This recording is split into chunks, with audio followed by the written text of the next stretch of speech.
In today's video, I'm going to teach you how to organize Microsoft Planner buckets. If you use Microsoft Planner to manage projects, buckets are a simple but powerful way to keep your board organized. They help you group related tasks together so your plan is easier to scan, manage, and update. In this walkthrough, I'll show you how to create a bucket, add a task inside it, set a due date, and then rearrange your buckets to match the way you want to work. To get started, open your Planner board and look for the option labeled Add a new bucket. This is where you create a new section for your tasks. Click that option to begin. Buckets are useful for organizing work by phase, team, priority, department, or any workflow that makes sense for your project. Taking a moment to structure your board well at the beginning can save a lot of time later. Once the new bucket appears, type in the name you want to. Choose a title that clearly describes the type of work that will live in that section.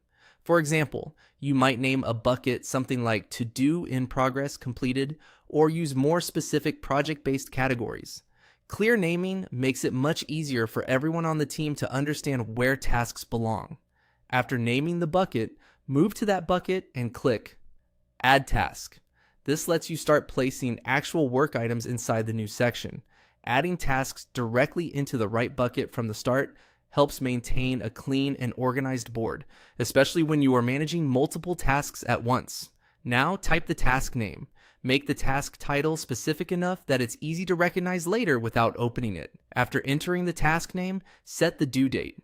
Due dates are especially helpful for tracking deadlines and making sure work stays on schedule.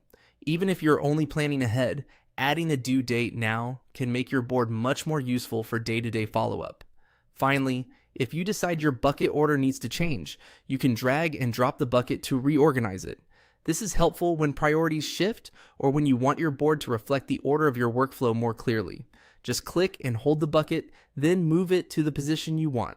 That's all it takes to organize Microsoft Planner buckets. With a clear bucket structure, well-named tasks, and a layout that matches your process, your Planner board becomes much easier to manage and much more effective for staying on top of work.